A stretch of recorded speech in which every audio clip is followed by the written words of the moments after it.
नमस्कार दोस्तों, मैं सुनील अमृत संसार अकादमी में आप सभी का स्वागत करता हूं। आप सब जानते हैं कि हम लोग पढ़ रहे हैं बिहार जीके, और बिहार जीके में आज जो हम स्टार्ट करने वाले हैं वो करेंगे हम बिहार जीके में पढ़ेंगे आज हम लोग, ठीक है, बिहार का इतिहास। ठीक है, बिहार का इतिहास के बारे में बात करेंगे। तो सबसे पहले देखते हैं बिहार का प्राचीन इतिहास। बिहार के प्राचीन इतिहास के बारे में बात करेंगे सबसे पहले। तो बिहार का जो प्राचीन इतिहास है उसके बारे में बात करेंगे। ठीक है, बिहार के इतिहास को बिहार के इतिहास को भी भारत के इतिहास की तरह 3 भागों में ही विभाजित किया जाता है। प्राचीन भारत, इसके अलावा मध्यकालीन भारत और आधुनिक भारत। ठीक है, तो प्राचीन बिहार की बात करेंगे सबसे पहले। प्राचीन बिहार का इतिहास, प्राचीन बिहार का जो इतिहास है उसके बारे में बात करेंगे। यहाँ से संबंधित कौन कौन से टॉपिक या कौन कौन से जो है आपके चैप्टर्स में देखने को मिलेंगे। तो देखिए, सबसे पहले प्राचीन बिहार को जो है कई भागों में विभाजित किया गया है, जैसे कि पाषाण काल, इसके अलावा वैदिक काल। ठीक है, हड़प्पा सभ्यता इसमें नहीं पढ़ी जाती क्योंकि हड़प्पा सभ्यता का विस्तार बिहार में नहीं था। इसके अलावा महाजनपद काल, ठीक है, 16 जो महाजनपद थे उनमें से 3 बिहार में थे। इसके अलावा मौर्य और गुप्त वंश के बारे में बात करेंगे। इसके अलावा बौद्ध और जैन धर्म, ठीक है, बौद्ध और जैन धर्म, और उनके बाद के जो कुछ धर्म थे, ठीक है, उनके बारे या कुछ वंश थे उनके बारे में भी बात करेंगे। ठीक है, तो जिन बच्चों ने चैनल को सब्सक्राइब नहीं किया है वे सभी संसार अकेडमी के नाम से हमारे यूट्यूब चैनल को सब्सक्राइब जरूर कर लें। ठीक है, तो चलिए जी, प्राचीन बिहार के इतिहास के जो स्रोत हैं वे कहाँ से मिले हैं, कहाँ कहाँ से प्राप्त हुए हैं बिहार में, उसके बारे में सबसे पहले बात करेंगे। प्राचीन बिहार के इतिहास को जानने के लिए 2 स्रोत सबसे प्रमुख माने जाते हैं, पुरातात्विक और साहित्यिक। पुरातात्विक उनको कहता पुरातात्विक स्रोत उनको कहा जाता है जो आपके पत्थर या दीवारों आदि पर जो लिखवा दिया जाता है उनको पुरातात्विक स्रोत के नाम से जाना जाता है। साहित्यिक स्रोत में हैं जो आपके लिखित रूप से हैं, लिखे हुए हैं, ठीक है, तो उनको साहित्यिक स्रोत माना जाता है। किताबें हैं आपकी, इसके अंतर्गत पुस्तकें वगैरह आ जाती हैं। ठीक है, और पुरातात्विक साहित्यों में तुम्हारे अभिलेख, शिलालेख, इसके अलावा जो है मूर्ति आकृति और चित्र वगैरह इसमें आते हैं। तो बात करेंगे पुरातात्विक स्रोतों की। तो सबसे पहले जो पुरातात्विक स्रोत प्राप्त हुए पूर्व ऐतिहासिक युग के लिए, पूर्व ऐतिहासिक युग के लिए मुंगेर और चिरांद, चिरांद पड़ता है आपका सरान जिले में, मुंगेर और चिरांद से, ठीक है, कुछ साक्ष्य प्राप्त हुए हैं। इसके अलावा चेचर वैशाली में है, मनेर आपका पटना में है। इसके अलावा सोनपुर की बात करें तो सारण में है। यहाँ से ताम्र यानी कि तांबे और पत्थर, ठीक है, ताम्र प्रस्तर वस्तुएं और मर्दभांड प्राप्त हुए हैं। यानी कि इन सभी क्षेत्रों से तांबे के साथ साथ पत्थर के मर्दभांड यानी कि बर्तन प्राप्त हुए हैं। इसके अलावा अनेक वस्तुएं यहाँ से प्राप्त हुई है। मौर्यकालीन की बात करें तो मौर्यकालीन अभिलेखों की बात करें, लोरिया नंदनगढ़ और लोरिया अरेराज, लोरिया नंदनगढ़ और लोरिया अरेराज, इसके अलावा रामपुरवा, यहाँ से कुछ जो है प्रमाण प्राप्त हुए हैं मौर्य काल के यहाँ से प्रमाण प्राप्त हुए हैं लोरिया नंदनगढ़, इसके अलावा बात करें लोरिया अरेराज से, और रामपुरवा से भी कुछ साक्ष्य प्राप्त हुए हैं। बराबर की गुफाओं की बात करें तो बराबर की गुफाएं राजगीर में हैं, नालंदा में हैं, पाटलिपुत्र विक्रमशिला से भी कुछ स्मारक प्राप्त हुए हैं। इसके अलावा खुदाई से प्राप्त सिक्कों, मनके और मूर्तियां आदि से भी इस काल की जानकारी प्राप्त होती है। बिहार के इतिहास की जानकारी प्राप्त होती है इन सभी स्रोतों से। ठीक है, तो इनमें सबसे प्रमुख की अगर बात करें, ठीक है, देखिए मुंगेर है आपका, ठीक है, चिरांद है जो सारण जिले में है, चेचर है, मनेर है, सोनपुर है। ठीक है, इन क्षेत्रों से आपके जो है तांबे और पत्थर के कुछ प्रमाण प्राप्त हुए हैं, कुछ वस्तुएं या मर्दभांड यानी कि बर्तन प्राप्त हुए हैं। मौर्य काल की बात करें तो मौर्य काल के जो प्रमाण मिले हैं लोरिया नंदनगढ़ से मिले हैं। इसके अलावा लोरिया अरेराज और रामपुरवा से भी मौर्य काल के प्रमाण प्राप्त हुए हैं। बराबर की गुफाओं, नालंदा, पाटलिपुत्र, विक्रमशिला से भी कुछ स्मारक प्राप्त हुए हैं। इसके अलावा खुदाई में अगर जो सिक्के मिले हैं, मनके मिले हैं, मूर्तियां मिली हैं, उन सब से भी बिहार के इतिहास की जानकारी मिलती है। बात करें साहित्यिक स्रोतों की, तो साहित्यिक स्रोतों में देखिए रामायण महाभारत और पुराण, ठीक है, ये तीनों जो हैं प्राचीन बौद्ध ग्रंथ या प्राचीन हिंदू ग्रंथ माने जाते हैं। ठीक है, रामायण, महाभारत और पुराण। इसके अलावा बौद्ध रचनाओं की अगर बात करें तो अंगुतर निकाय, ठीक है, ये बौद्ध धर्म से संबंधित है। दीर्घ निकाय, इसके अलावा विनय पिटक, ठीक है। इसके अलावा जैन धर्म की बात करें तो जैन धर्म में भगवती सूत्र है, ठीक है। आदि जो स्रोत हैं यहाँ से भी आपका बिहार की जानकारी प्राप्त होती है। बिहार की इनसे भी जानकारी प्राप्त होती है। बौद्ध धर्म और जैन धर्म का विकास जो है बौद्ध के वो बिहार के क्षेत्र में ही हुआ, उदय इनका बिहार के क्षेत्र में ही हुआ था। तो इनसे जो है प्रमुख रूप से इस काल की जानकारी प्राप्त होती है या इस क्षेत्र की जानकारी प्राप्त होती है। इसके अलावा अगर बात करें कुछ यात्री भारत में आए, जैसे कि मेगास्थनीज चंद्रगुप्त मौर्य के दरबार में आया था, ठीक है। इसके अलावा फाहियान, ठीक है, ये आपके गुप्त वंश के शासकों के समय आए, ठीक है। इत सिंह, इसके अलावा हेनसोंग जी जो हर्षवर्धन के काल में आए थे, ठीक है। तो इनसे भी, इनकी यात्रा से भी बिहार के इतिहास की जानकारी प्राप्त होती है या बिहार के बारे में जानकारी मिलती है। और सबसे प्रमुख जो ग्रंथ माना जाता है कौटिल्य का अर्थशास्त्र, कौटिल्य का अर्थशास्त्र एवं स्थानीय लेखकों के विवरण से भी बिहार के इतिहास की विस्तृत जानकारी प्राप्त होती है। तो ये सभी प्रमाण थे जहां से बिहार के काल की जानकारी हमें मिलती है या बिहार के इतिहास की जानकारी मिलती है, ठीक है। अब बात करें पाषाण काल की, तो पाषाण काल को देखते हैं। तो पाषाण काल को 3 भागों में विभाजित किया जाता है, पुरापाषाण काल, मध्य पाषाण काल और नवपाषाण काल, ठीक है। पाषाण काल को भी 3 भागों में विभाजित किया जाता है। पाषाण काल किसे कहते हैं? तो पाषाण काल उस काल को कहते हैं जिस काल में मानव के द्वारा पत्थर का उपयोग किया जाता था, उसको पाषाण काल कहा गया। और पाषाण काल को भी 3 भागों में विभाजित किया जाता है, पुरापाषाण काल, मध्य पाषाण काल और नवपाषाण काल। तो सबसे पहले पुरापाषाण काल की बात करेंगे। इस काल में मानव आखेटक और खाद्य संग्राहक, आखेटक का मतलब होता है शिकारी, खाद्य संग्राहक का मतलब भोजन की तलाश में इधर उधर भटकता रहता था। तो इस काल में जो मानव था वो आखेटक था और खाद्य संग्राहक था। किस काल में? पुरापाषाण काल में। अब पुरापाषाण काल में कौन कौन से क्षेत्रों में प्रमाण प्राप्त हुए हैं? पुरापाषाण काल के बिहार के किस क्षेत्र में प्रमाण प्राप्त हुए हैं? तो दक्षिण बिहार में मुंगेर जिला पड़ता है आपका, इसके अलावा नालंदा है। यहाँ पर बड़े और खुरदरे पत्थर की कुल्हाड़ी, कुल्हाड़ी के प्रमाण प्राप्त हुए हैं। यहाँ से कुल्हाड़ी के प्रमाण प्राप्त कहाँ से हुए हैं? तो मुंगेर से, बिहार का जो मुंगेर है, इसके अलावा नालंदा जो बिहार के दक्षिणी क्षेत्र में स्थित है, बिहार के दक्षिणी क्षेत्र में स्थित है ये क्षेत्र। इसके अलावा यहाँ से खुरदरे पत्थर के कुल्हाड़ी प्राप्त हुई है। इसके अलावा चाकू और खुरपी के प्रमाण भी यहाँ से मिले हैं। कुल्हाड़ी, चाकू और खुरपी का प्रमाण कहाँ से मिले हैं? मुंगेर और नालंदा से। तो ये दोनों स्थल जो हैं आपके पुरापाषाण काल से संबंधित हैं, ठीक है। ये आपके पुरापाषाण काल से संबंधित है। अब बात करें मध्य पाषाण काल की, तो मध्य पाषाण काल में भी आपका मुंगेर ही आपका सबसे प्रमुख है। पुरापाषाण काल की बात करें, इस काल में मानव आखेटक व खाद्य संग्राहक के साथ साथ पशुपालक यानी कि पशु का पालन शुरू कर दिया था, पशु पालन शुरू कर दिया गया था। और मानव के द्वारा पाला गया सबसे पहला जो पशु था ये आपका कुत्ता था, ये आप सभी जानते हैं, ठीक है। तो मानव के द्वारा जो सबसे पहला पशु पाला गया वो कुत्ता था। तो मध्य पाषाण काल में जो नवीनतम जो खोज हुई वो पशुपालन की हुई, ठीक है। और इसके भी जो प्रमाण मिलते हैं मध्य पाषाण काल के भी बिहार में, दक्षिणी बिहार के मुंगेर से प्राप्त होते हैं। दक्षिणी बिहार के मुंगेर से छोटे आकार के तेज धार वाले औजार प्राप्त होते हैं जिनको आपका जो है माइक्रोलिथ कहा गया, ठीक है। इस काल के जो औजार थे उनकी आकृति, उनका आकार छोटा था जिस कारण उनको माइक्रोलिथ के नाम से जाना जाता है, ठीक है। मध्य पाषाण काल में जो औजार मिले हैं उनको माइक्रोलिथ के नाम से जाना जाता है। और ये आपके कहाँ से प्राप्त हुए हैं? तो मुंगेर से प्राप्त हुए हैं बिहार के, और ये भी दक्षिण में स्थित है। ये अवशेष लगभग आपके 40,000 से 10,000 ईसा पूर्व के माने जाते हैं। 40,000 से 10,000 ईसा पूर्व के माने जाते हैं ये जो आपके मुंगेर से प्रमाण प्रमाण प्राप्त हुए हैं। नवपाषाण काल की बात करेंगे। नवपाषाण काल जो था आपका, ठीक है, नवपाषाण काल की बात करें, इस काल में मानव जो है खाद्य उत्पादक हो गया था, यानी कि मानव के द्वारा कृषि की शुरुआत की गई थी। इस काल में मानव के द्वारा खाद्यान्नों का उत्पादन किया जाने लगा था, कृषि की जाने लगी थी। इसी कारण जो है ये सबसे महत्वपूर्ण काल माना जाता है। और इसी काल में जब मानव के द्वारा कृषि की गई तो उसको एक जगह रहकर निवास करना पड़ा। जब वो एक जगह ठहरा तो उसके द्वारा बस्तियां या झोपड़ियों का निर्माण किया गया, यानी कि मानव के द्वारा निवास, बस्तियों का निवास, ठीक है, बस्तियों का या मकानों का या स्थायी निवास की अगर शुरुआत की बात करें तो नवपाषाण काल में ही हुआ। मानव के द्वारा कृषि का उत्पादन, ठीक है, कृषि का आविष्कार, इसके अलावा बस्तियों रहना, घरों में रहना, ठीक है, मकानों में रहना या जो है स्थायी निवास का प्रमाण भी इसी काल में प्राप्त होते हैं, नवपाषाण काल में ही। इसके अलावा इस काल में ही बात करें तो चाक और पहिए की खोज भी इसी में की गई थी, जबकि आग की खोज जो है पुरापाषाण काल में हुई थी। यूज किया गया था आपका मध्य पाषाण काल या नवपाषाण काल में उसको माना जाता है। नवपाषाण काल में अब बात करें, नवपाषाण काल के अवशेष बिहार के मैदानी क्षेत्रों से प्राप्त हुए हैं। बिहार के मैदानी क्षेत्र जो गंगा के आसपास वाला क्षेत्र था, तो इसमें कौन कौन से क्षेत्र हैं आपके? एक तो चिरांद है आपका, चिरांद आपका सारण में पड़ता है जो गंगा नदी के उत्तर में स्थित है। इसके अलावा चेचर है, वैशाली, ये भी आपका बिहार के उत्तर क्षेत्र में ही स्थित है, वैशाली। इसके अलावा मनेर है जो आपका पटना के क्षेत्र में पड़ता है। सनुआर, सनुआर जो है आपका रोहतास में स्थित है। और यहाँ से पत्थर व हड्डियों के औजार प्राप्त हुए हैं। इन सभी स्थानों से, चिरांद से, चचेर से, मनेर से और सनुआर से, ठीक है, सनुआर से यानी कि जो रोहतास में पड़ता है, इन सभी से जो है पत्थर और हड्डियों के औजार प्राप्त हुए हैं। बात करें कैमूर की, कैमूर की जो पहाड़ियां हैं दक्षिण में, कैमूर की पहाड़ियां और नवादा तथा जमुई से गुफा चित्र प्राप्त हुए हैं, ठीक है। जमुई, कैमूर और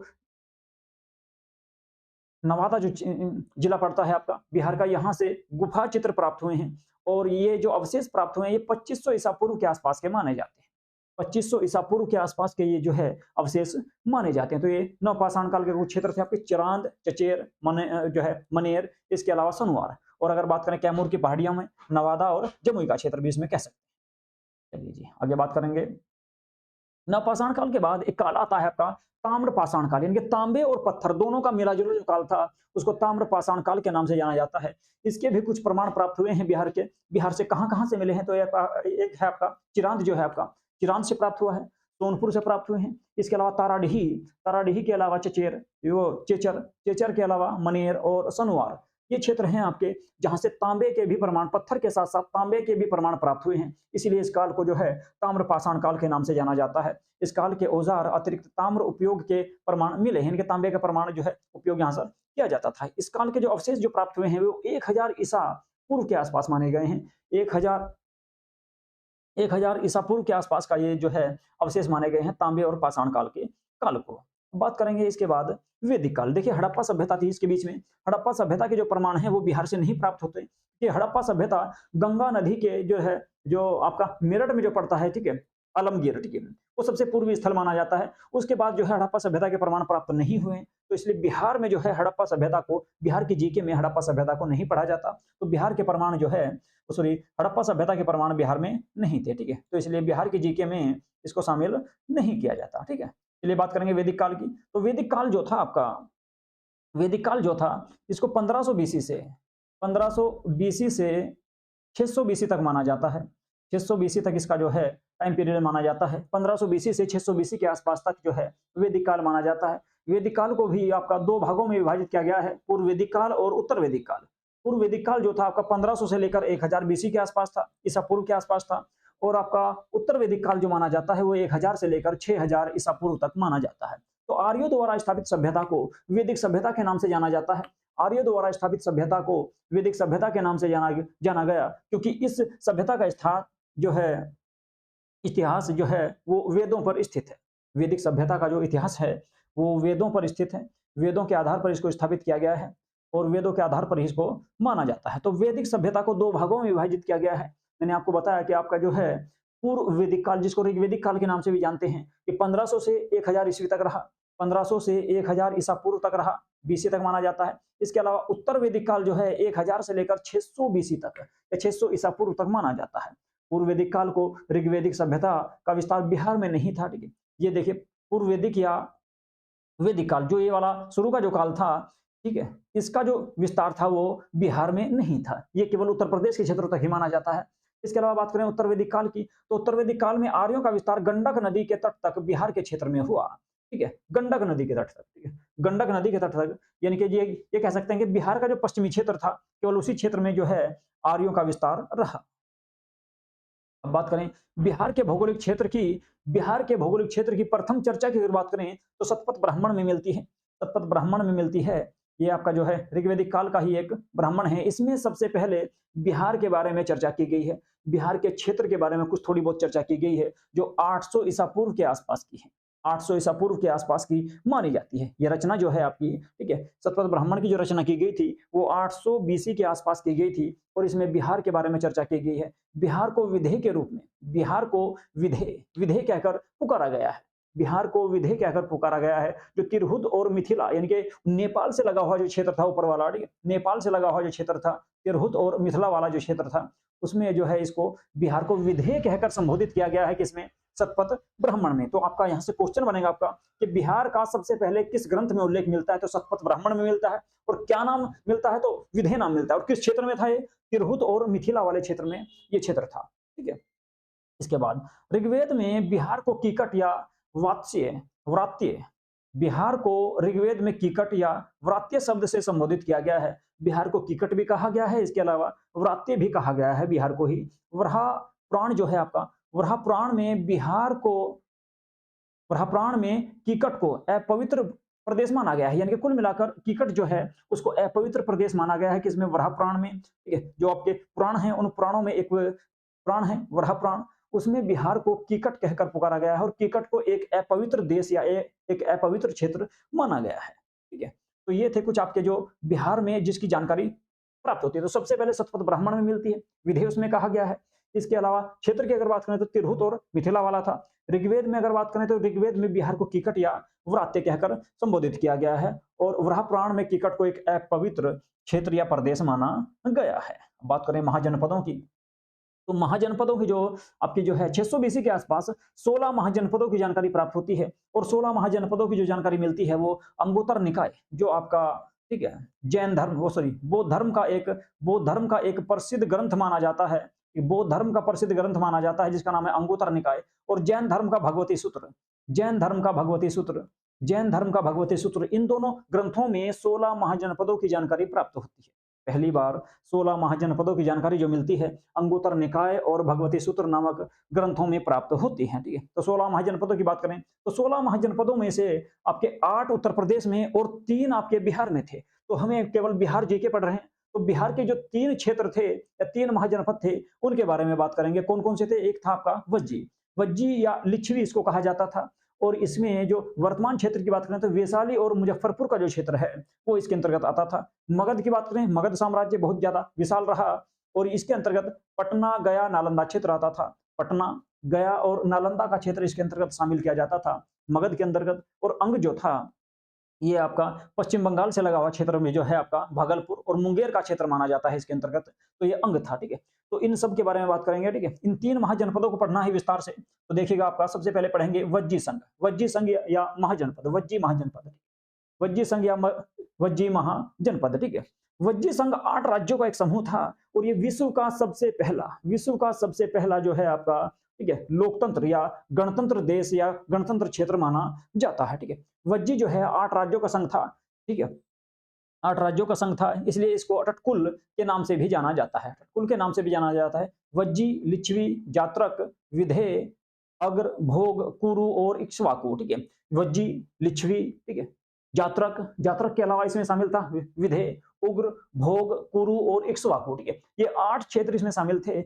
8 जनपदों का 8 जनपदों ने मिलकर एक महाजनपद का निर्माण किया जिसका नाम था वज्जी संघ, जिसको वज्जी संघ कहा गया। और इनमें सबसे जो प्रमुख था वो था आपका लिच्छवी, लिच्छवी जनपद इसमें सबसे ज्यादा प्रमुख था, लिच्छवी जनपद इसमें सबसे ज्यादा जो है प्रमुख था। लिच्छवी की जो राजधानी थी, लिच्छवी की जो राजधानी थी वो थी वैशाली, वैशाली जिला जो है लिच्छवी की राजधानी थी। वैशाली नगर की स्थापना जो है विशाल राजा के द्वारा की गई, राजा का नाम था विशाल और इसने ही आपका वैशाली नामक शहर की स्थापना की थी और इसे बाद में अपनी राजधानी बनाई थी। लिच्छवी के अतिरिक्त अगर बात करें मिथिला के विधेय, विधेय क्षेत्र भी इसमें प्रमुख माना जाता है लेकिन वो लिच्छवी के बाद आता है। इसके अलावा कुंडग्राम के जात्रक वज्जी संघ के प्रमुख जनपद थे।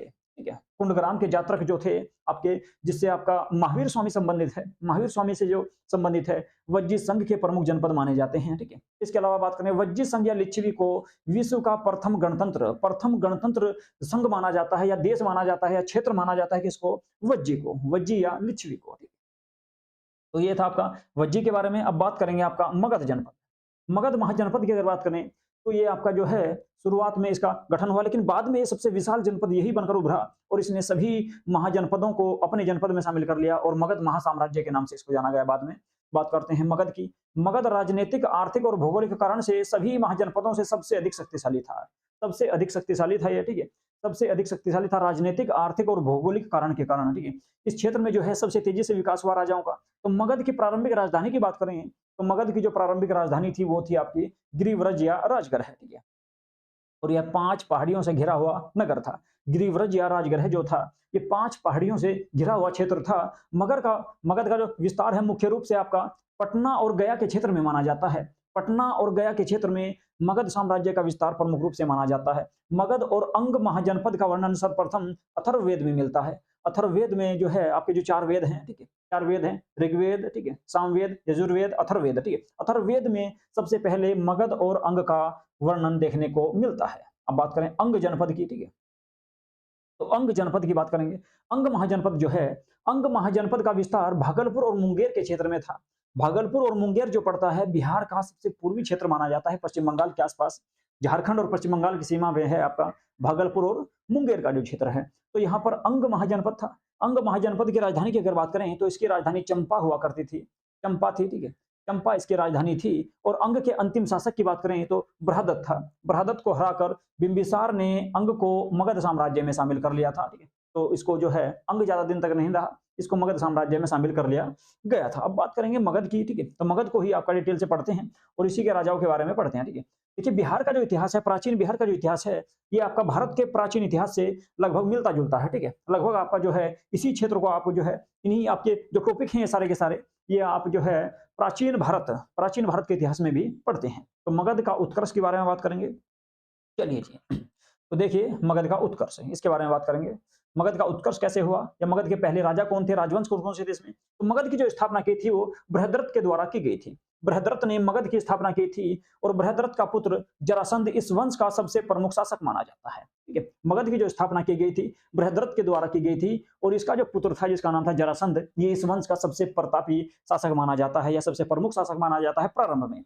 जरासंध को भीम ने द्वंद्व युद्ध में पराजित किया था, ठीक है। भीम जो आपके रामायण वो महाभारत में जिनका नाम मिलता है भीम, ठीक है, भीम ने ही जरासंध को पराजित किया था, ठीक है, और उसका वध कर दिया था, ठीक है। और इस बात का वर्णन, इस बात की जानकारी जो है महाभारत से प्राप्त होती है, महाभारत से इस बात की जानकारी प्राप्त होती है। मगध की प्रारंभिक राजधानी की बात करें तो राजगृह थी, ठीक है, और 5 पहाड़ियों से घिरा हुआ क्षेत्र एक सुरक्षित क्षेत्र था। इसके बाद बात करें मगध की तो मगध के क्षेत्र में जो है आपका उर्वर भूमि यानी दोमट भूमि, नदियों की उपलब्धता, खनिज और वन संसाधन की उपलब्धता के कारण आर्थिक रूप से क्षेत्र बहुत ज्यादा संपन्न था, बहुत अधिक ये क्षेत्र जो है संपन्न रहा। बात करें बृहद्रथ इस वंश का अंतिम शासक, बृहद्रथ वंश का जो है अंतिम शासक जो माना जाता है वो माना जाता है रिपुंजय, ठीक है। रिपुंजय को बृहद्रथ वंश का अंतिम शासक माना जाता है और उसके बाद वंश आएगा आपका हर्यक वंश, ठीक है, हर्यक वंश, ठीक है। तो अब बात करेंगे हर्यक वंश के बारे में, ठीक है। तो देखिएगा हर्यक वंश जो 544 से लेकर 412 ईसा पूर्व तक रहा।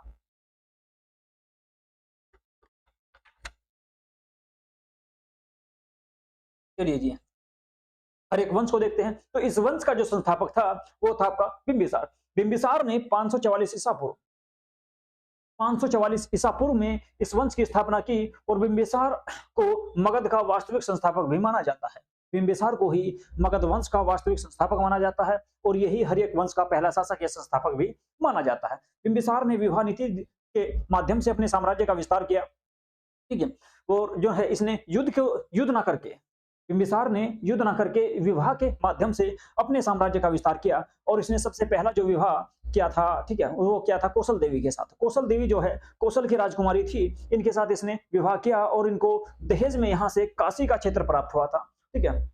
बिंबिसार को जब इसने कौशल देवी के साथ विवाह किया तो कौशल के जो राजा थे उन्होंने इसको काशी का क्षेत्र दिया, ठीक है, दहेज में काशी का क्षेत्र इनको प्राप्त हुआ था। इसके बाद इन्होंने दूसरा जो विवाह किया चेलन्ना के साथ किया। चेलन्ना जो थी आपकी लिच्छवी के राजा चेटक की पुत्री थी, ठीक है, लिच्छवी के राजा चेटक की पुत्री थी और यहाँ से भी इसको एक बड़ा क्षेत्र प्राप्त हुआ था। इसके अलावा तीसरा जो विवाह किया इन्होंने पंजाब के क्षेत्र में मद्र की राजकुमारी थी, पंजाब के क्षेत्र में मद्र की राजकुमारी थी जिनका नाम था क्षेमा, ठीक है, जिनका नाम क्षेमा था। इनसे इन्होंने विवाह किया और बिंबिसार का जो विस्तार था वो पंजाब तक फैल गया था, पंजाब तक जो है इसका विस्तार हो गया था। बिंबिसार ने अवंती, इनका मित्र था एक अवंती का शासक जिसका नाम था चंड प्रधोत के साथ जो है मैत्रीपूर्ण संबंध स्थापित किए, मैत्री संबंध या बनाए, ठीक है, यानी कि अपना मित्र उसको बनाया, ठीक है। चंड-प्रधोत जो अवंती के राजा थे, ठीक है, अवंती के जो राजा थे जिनका नाम था चंड-प्रधोत, एमपी में क्षेत्र पड़ता है, तो इनके साथ इन्होंने मित्रता की थी। इसके अलावा बिंबिसार ने चंड-प्रधोत के उपचार के लिए अपने क्षेत्र का जो राजवेद था जिसका नाम था जीवक को भेजा था, ठीक है, और जीवक ने जो है इनको पीलिया नामक बीमारी हो गई थी, उसका इलाज किया था किसने, जीवक ने, ठीक है, ये भेजा था किसने, बिंबिसार ने। बात करें बिंबिसार की हत्या उसी के पुत्र ने की थी। 492 ईसा पूर्व में उसके पुत्र अजातशत्रु ने बिंबिसार की हत्या कर दी थी, बिंबिसार की हत्या कर दी और बिंबिसार की हत्या करके अजातशत्रु शासक बना, ठीक है, अजातशत्रु शासक बना। तो ये 492 ईस्वी से 460 ईस्वी तक जो है शासक रहा। बिंबिसार के बाद हर्यक वंश का शासक बना कौन, अजातशत्रु। और इसका वास्तविक नाम की अगर बात करें तो कई बार एग्जाम में पूछ लिया गया है, बिंबिसार का अजातशत्रु का वास्तविक नाम क्या था, तो कुणिक किसका वास्तविक नाम था, बिंदुसार अजातशत्रु का वास्तविक नाम था कुणिक। अब बात करें बिंबिसार और कौशल देवी की मृत्यु के बाद, बिंबिसार और कौशल देवी की मृत्यु के बाद कौशल के राजा प्रसेनजीत जो थे, ठीक है, यानी कि कुल मिलाकर अजातशत्रु के जो मामा थे उन्होंने काशी को वापस ले लिया, जिस कारण प्रसेनजीत का संघर्ष अजातशत्रु के साथ हुआ और अंततः अजातशत्रु ने प्रसेनजीत को पराजित करके काशी पर फिर से अधिकार कर लिया था। काशी पर फिर से अधिकार कर लिया था इसने अजातशत्रु ने। बाद में अजातशत्रु का विवाह प्रसेनजीत की पुत्री वाजिरा के साथ हुआ। जो है प्रसेनजीत की जो पुत्री थी वाजिरा, उसके साथ जो है अजातशत्रु का विवाह हुआ। अगला पॉइंट, अजातशत्रु ने वज्जी संघ एवं मल्लों को भी पराजित किया था। वज्जी संघ को पराजित किया, मल्लों को भी पराजित किया, ये ठीक है। तो अजातशत्रु ने इन क्षेत्रों को भी पराजित किया था। अजातशत्रु प्रारंभ में जैन धर्म को मानता था, लेकिन बाद में इसने बौद्ध धर्म को स्वीकार कर लिया था। प्रारंभ में जैन धर्म को मानता था, लेकिन बाद में आकर इसने जो है बौद्ध धर्म को स्वीकार किया। और अजातशत्रु के काल में ही 483 ईसा पूर्व में अजातशत्रु के काल में ही राजगृह की सप्तकर्णी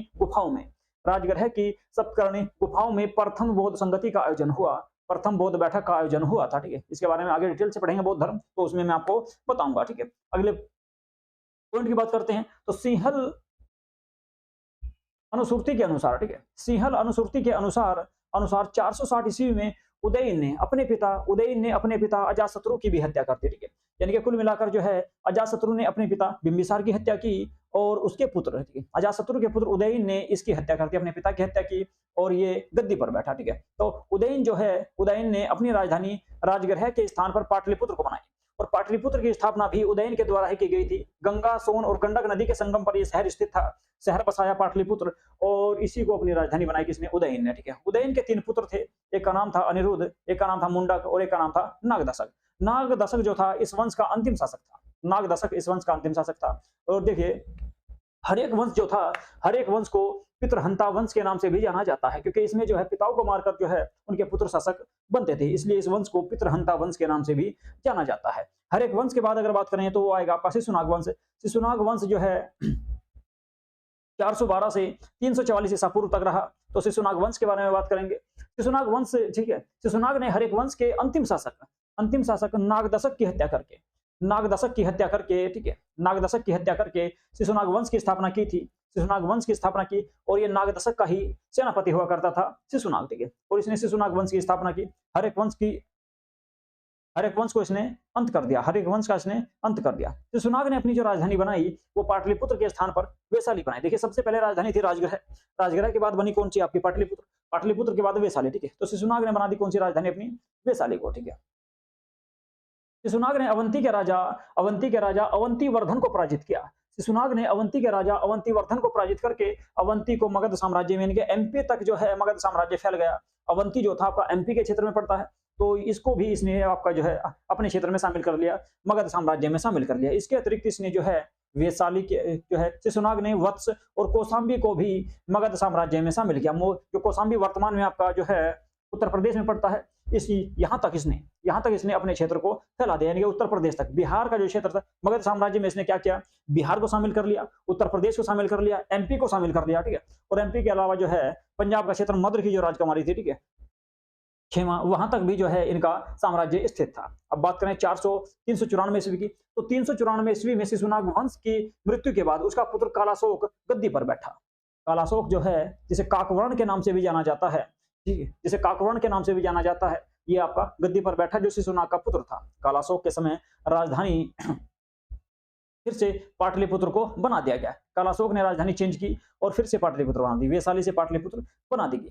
कालाशोक ने 383 ईस्वी में वैशाली में दूसरी बौद्ध संगति का आयोजन करवाया। ठीक है, दूसरी बौद्ध संगति का आयोजन कहां पर हुआ था? तो वैशाली में हुआ 383 ईसा पूर्व में, यानी कि गौतम बुद्ध के देहांत के 100 वर्ष बाद इस बैठक का आयोजन किया गया था। कहां पर?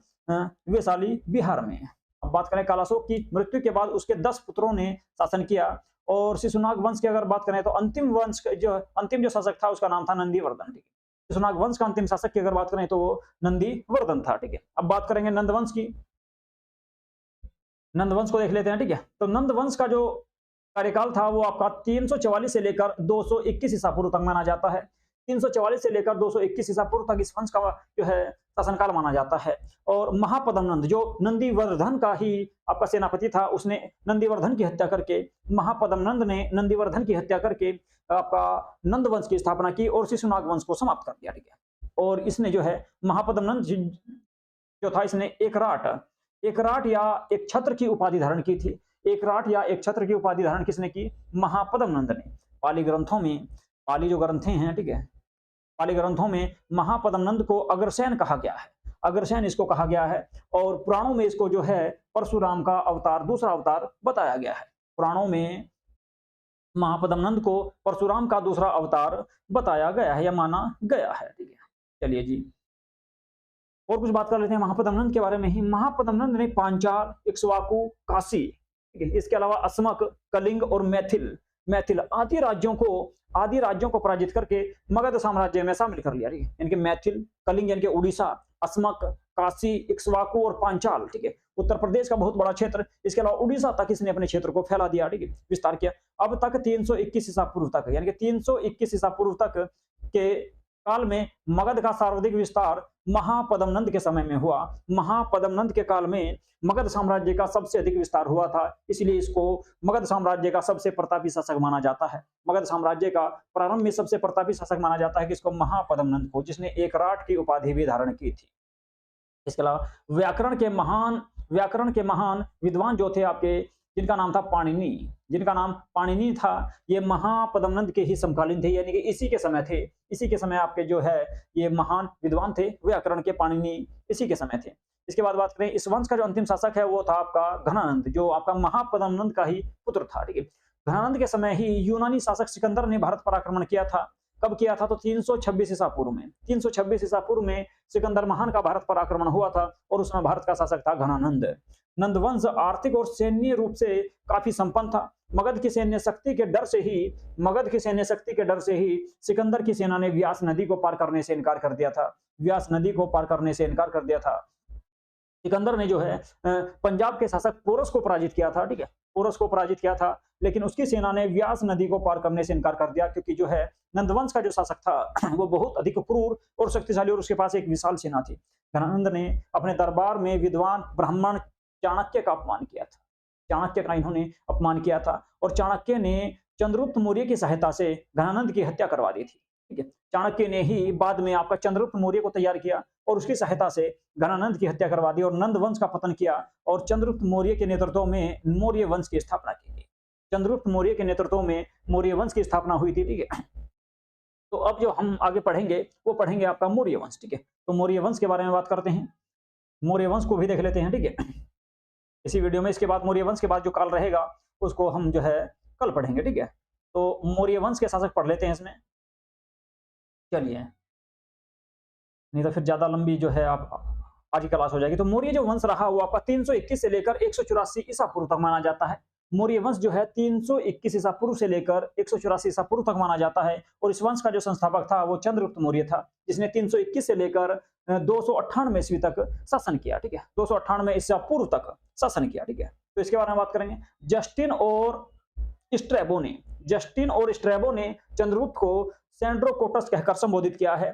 सेंड्रोकोटस के नाम से जो है इसके नाम की पहचान होती है कि सेंड्रोकोटस ही आपका चंद्रगुप्त मौर्य था। ये किसने कहा है? जस्टिन और स्ट्रैबो जो इतिहासकार थे इन्होंने कहा है। इनकी पुष्टि विलियम जोन्स ने भी की है। विलियम जोन्स जो आपके जो है अंग्रेज इतिहासकार थे, इन्होंने भी इस बात की पुष्टि की है। प्लूटार्क और एरियन जो आपके इतिहासकार थे, इन्होंने चंद्रगुप्त मौर्य को एंड्रोकोटस कहकर संबोधित किया है। ठीक है, इसके अलावा चंद्रगुप्त मौर्य के गुरु का अगर नाम बात करें तो वे चाणक्य थे, जिनको कौटिल्य या विष्णुगुप्त के नाम से भी जाना जाता था, और इन्हीं की सहायता से 321 ईसा पूर्व में, यानी कि चाणक्य की सहायता से ही चंद्रगुप्त मौर्य ने 321 ईसा पूर्व में मौर्य वंश की स्थापना की थी।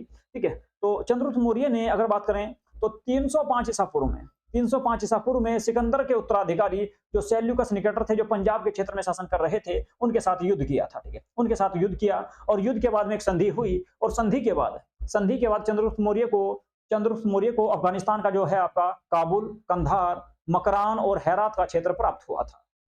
यानी कि कुल मिलाकर चंद्रगुप्त मौर्य के शासनकाल में मगध जो साम्राज्य है भारत के अलावा अफगानिस्तान तक भी फैल गया था, पूरा पाकिस्तान और अफगानिस्तान के क्षेत्र में भी फैल गया था। ठीक है, इसके बाद क्या हुआ?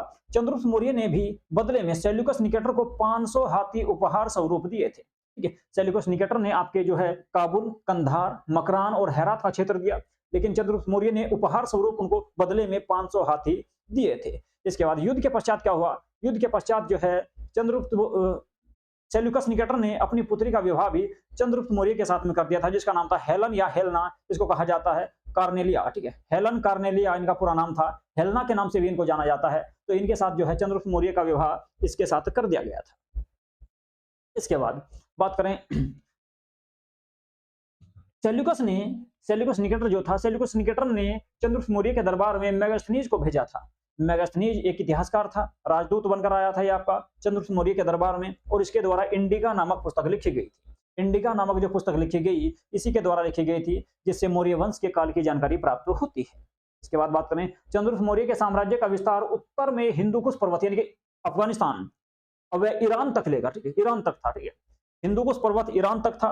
दक्षिण में अगर बात करें तो कर्नाटक के क्षेत्र तक था, और अगर पश्चिम की बात करें तो सौराष्ट्र यानी कि गुजरात के क्षेत्र तक था, और पूर्व की अगर बात करें तो आपका बंगाल, ठीक है, बंगाल तक इसका विस्तार फैल गया था। चंद्रगुप्त मौर्य के शासनकाल के अंतिम वर्षों में अगर बात करें, चंद्रगुप्त मौर्य के अंतिम वर्षों की बात करें तो उसमें जो है मगध साम्राज्य में 12 वर्षों का भीषण अकाल पड़ा था, और इस भीषण अकाल के कारण ही चंद्रगुप्त मौर्य ने राजगद्दी त्याग कर श्रवणबेलगोला में चले गए, और चंद्रगिरी पर्वत पर, श्रवणबेलगोला में चंद्रगिरी पर्वत पर जो है तपस्या करने लगे, और वहीं पर जैन धर्म या जैन धर्म को मान्यता, चंद्रगुप्त मौर्य जो था वो जैन धर्म को मानता था, और 298 बीसी ईस्वी में उन्होंने जैन उपवास पद्धति, जिसको संलेखना या संथारा या संलेखना पद्धति कहते हैं, इसके कारण ही जो है अपने प्राण त्याग दिए थे। 298 बीसी में चंद्रगुप्त मौर्य ने चंद्रगिरी पर्वत पर, जो कर्नाटक में स्थित है, श्रवणबेलगोला नामक स्थान पर संलेखना पद्धति से अपने प्राण त्याग दिए थे, और इनका जो पुत्र था जिसका नाम था बिंदुसार, वो गद्दी पर बैठा। तो बात करेंगे बिंदुसार के बारे में,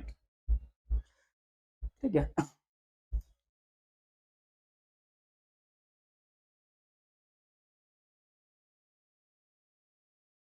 दो सौ 98 बीसी से 272 बीसी तक इसका काल माना जाता है। बिंदुसार चंद्रगुप्त मौर्य का उत्तराधिकारी था, और इसे अमित्र घात या सिंहसैन के नाम से भी जाना जाता है। अमित्र घात या सिंहसैन के नाम से भी इसको जाना जाता है। स्ट्रैबो के अनुसार, स्ट्रैबो इतिहासकार था, तो स्ट्रैबो के अनुसार सीरिया के राजा एंटियोकस, सीरिया के राजा थे जिनका नाम था एंटियोकस, ने डायमेकस नामक राजदूत को इसके दरबार में भेजा था। सीरिया के राजा एंटियोकस ने डायमेकस को बिंदुसार के दरबार में भेजा, और बिंदुसार के दरबार में मिस्र के राजा टोलमी फिलाडेल्फस ने भी डाइनोसियस नामक राजदूत को भेजा था, ठीक है। ये जो आपका डायमेकस था, जो सीरिया का राजा था, ये अंगूरी शराब और अंजीर लेकर भारत आया था, अंगूरी शराब और अंजीर लेकर भारत आया था, ठीक है। चलिए, बिंदुसार ने तक्षशिला में हुए विद्रोह को दबाने के लिए अपने पुत्र जो है, सबसे पहले आपका इसने भेजा था अपने पुत्र, ये सबसे बड़ा पुत्र था इसका। बिंदुसार ने तक्षशिला में हुए विद्रोह को दबाने के लिए अशोक को भेजा, ठीक है। अशोक जो है उज्जैन का शासक था, उज्जैन का गवर्नर था, तो यहाँ पर जो है अशोक को भेजा गया था। इसके अलावा जो है बिंदुसार का सबसे बड़ा पुत्र था, जिसका नाम था सुसीम, ठीक है। सुसीम इस विद्रोह को दबाने में असफल रहा, लेकिन बाद में जो है अशोक को भेजा गया था इस क्षेत्र में दबाने के लिए, विद्रोह को दबाने के लिए। इस क्षेत्र में देखिए, तक्षशिला जो पड़ता था ये आपका अफगानिस्तान के क्षेत्र में था, तो इस क्षेत्र में आपका एक विद्रोही था जिसका नाम था कीचक। कीचक ने विद्रोह कर दिया, उसको दबाने के लिए सुसीम गया, सुसीम उस विद्रोह को दबाने में असफल रहा। उसके बाद अशोक को जो है भेजा गया, ठीक है। अशोक उज्जैन का गवर्नर था, जबकि सुसीम जो था वो आपका तक्षशिला का गवर्नर था, ठीक है। बिंदुसार की अगर बात करें तो बिंदुसार जो है आजीवक संप्रदाय का अनुयायी था, आजीवक संप्रदाय का यह अनुयायी था, ठीक है। और इसके देहांत के बाद अशोक जो है गद्दी पर बैठा। अशोक जो है 269 ईस्वी से 232 ईसा पूर्व तक इसने शासन किया। 269 ईसा पूर्व से 232 ईसा पूर्व तक अशोक के द्वारा शासन किया गया। अशोक जो है बिंदुसार के देहांत के बाद 4 वर्षों बाद अशोक जो है गद्दी पर बैठा था, और इसने पूर्व उज्जैन का राज्यपाल था, ठीक है। यानी कि अशोक जो है शासक बनने से पहले उज्जैन का गवर्नर था या उज्जैन का शासक था। अब बात करें पुराणों में, अशोक को अशोकवर्धन के नाम से जाना जाता है।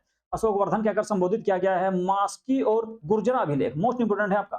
मास्की और गुर्जरा अभिलेख में अशोक को अशोक कहकर संबोधित किया गया है, अशोक कहकर संबोधित किया गया है। इसके अलावा सिंहल अनुसूर्तियां के बौद्ध ग्रंथ जो हैं, सिंहल अनुसूर्तियां जो बौद्ध ग्रंथ हैं, इनमें अशोक ने, ऐसा कहा जाता है कि अशोक ने अपने 99 भाइयों की हत्या करके गद्दी प्राप्त की थी। और हालांकि अन्य स्रोतों में इस बात की पुष्टि नहीं की गई, लेकिन बौद्ध ग्रंथों में इस बात की जानकारी मिलती है कि अशोक ने अपने 99 भाइयों की हत्या करके गद्दी प्राप्त की थी। और इन्होंने अपने शासनकाल के 9वें वर्ष में कलिंग युद्ध लड़ा, जो 261 ईसा पूर्व में लड़ा गया था। और इस युद्ध में हुए रक्तपात को देखकर ही इनका हृदय परिवर्तन हो गया था, और इन्होंने इसके बाद युद्ध नीति को छोड़कर धम्म नीति को अपना लिया, ठीक है। अशोक के 13वें शिलालेख में, अशोक का जो 13वां शिलालेख है, उसमें कलिंग युद्ध की जानकारी प्राप्त होती है। कलिंग युद्ध की जानकारी अशोक के 13वें शिलालेख में प्राप्त होती है। कलिंग के बाद अशोक ने बौद्ध धर्म कलिंग युद्ध के बाद अशोक ने बौद्ध धर्म को अपना लिया और इससे पूर्व वह शैव धर्म को यानी कि शिव को मानता था। ठीक है, अशोक की पत्नी की अगर बात करें तो कारुवाकी इनकी पत्नी का नाम था। कारुवाकी इनकी पत्नी का नाम था। ठीक है, और इनके अगर पुत्र की बात करें तो इनका पुत्र जो है आपके संघमित्रा इनकी पुत्री का नाम था। ठीक है, जिसको इन्होंने संघमित्रा, ठीक है, संघमित्रा को इन्होंने जो है श्रीलंका में बौद्ध धर्म का प्रचार प्रसार करने के लिए भेजा था। इसके अलावा एक पुत्र था इनका जिसका नाम था महेंद्र। ठीक है, महेंद्र इनका पुत्र था और पुत्री का नाम था संघमित्रा। इन दोनों को इसने जो है श्रीलंका में बौद्ध धर्म का प्रचार प्रसार करने के लिए भेजा था। दिव्य वेदान के अनुसार, दिव्य वेदान जो है, दिव्य वेदान के अनुसार उपगुप्त ने अशोक को बौद्ध धर्म में दीक्षा दी थी। ठीक है, दिव्य वेदान जो पुस्तक है उसमें कहा गया कि उपगुप्त के द्वारा ही अशोक को बौद्ध धर्म की शिक्षा दी गई थी, बौद्ध धर्म में दीक्षित किया गया था या बौद्ध धर्म स्वीकार करवाया गया था। इसके बाद बात करें अशोक के शासनकाल के महत्वपूर्ण जो वर्षों की बात करें, 90 वर्ष इसने कलिंग युद्ध लड़ा था। मोस्ट इंपोर्टेंट है, कई बार एग्जाम में आता रहता है, यहाँ से एक बार देख लीजिएगा इसको। ठीक है, अशोक ने 90 वर्ष में कलिंग युद्ध लड़ा था। ठीक है, कलिंग युद्ध लड़ा। 10वें वर्ष बोध गया की यात्रा की इन्होंने, अपने शासनकाल के 10वें वर्ष इन्होंने बोध गया की यात्रा की। 12वें वर्ष निगाली सागर की यात्रा की, निगाली सागर की यात्रा की इन्होंने कब, 12वें वर्ष। 13वें वर्ष की बात करें तो 13वें वर्ष में इन्होंने जो है धम्म का शिलालेखों में अंकन करवाया। धम्म जो है, धम्म यानी कि धर्म का जो है शिलालेखों में अंकन करवाया। 14वें वर्ष की बात करें तो धम्म महामात्रों की नियुक्ति की। 14वें साल इन्होंने अपने शासनकाल के धम्म जो धार्मिक जो मंत्री होते थे उनकी नियुक्ति की। और 20वें वर्ष इन्होंने लुम्बिनी की यात्रा की थी और अशोक ने लुम्बिनी में कर को घटाकर 1/8 कर दिया था। लुम्बिनी के क्षेत्रों से 1/8 कर लिया जाता था, प्रतिशत लिया जाता था। तो यानी कि कुल मिलाकर इसने लुम्बिनी के क्षेत्र में जो लोग रहते थे उनके कर में कमी कर दी थी। अगले पॉइंट की बात करें तो अशोक ने बौद्ध धर्म के प्रचार प्रसार के लिए अपने पुत्र महेंद्र और पुत्री संघमित्रा को श्रीलंका भेजा। ठीक है, श्रीलंका भेजा था किसको, अशोक ने अपने पुत्र महेंद्र और संघमित्रा को भेजा था। इसके अलावा अशोक के काल में ही तीसरी बौद्ध संगति का आयोजन पाटलिपुत्र में करवाया गया। तीसरी बौद्ध संगति का आयोजन जो करवाया गया वो पाटलिपुत्र में करवाया गया। कब, अशोक के शासनकाल में ही। और अशोक ने ही 37 वर्षों तक, अशोक ने जो है 37 वर्षों तक शासन किया और उसकी मृत्यु जो है 232 ईसा पूर्व में हो गई थी। उसके बाद जो है 10 उत्तराधिकारी यानी कि 10 लोग शासक बने। अशोक के बाद अशोक के जो उत्तराधिकारी रहे वे 10 थे। उनके बारे में नाम देख लेते हैं। इनका पुत्र था कुणाल, इसने शासन किया। कुणाल के बाद बंधुपालित ने शासन किया। इसके अलावा इंद्रपालित ने शासन किया। इसके अलावा दसोन ने शासन किया। दसोन के बाद दशरथ ने शासन किया। दशरथ के बाद संप्रति ने शासन किया। इसके अलावा शालीसुक और देवार्धन के अलावा सत, धनुष और बृहद्रथ। ठीक है, बृहद्रथ ने शासन किया। ठीक है, इसमें आपको केवल 3 ही राजा याद रखने हैं, आपके चंद्रगुप्त मौर्य, इसके अलावा बिंदुसार, इसके अलावा अशोक। ठीक है, और उसके बाद जो अंतिम शासक थे उनका भी आपको नाम याद रखना है।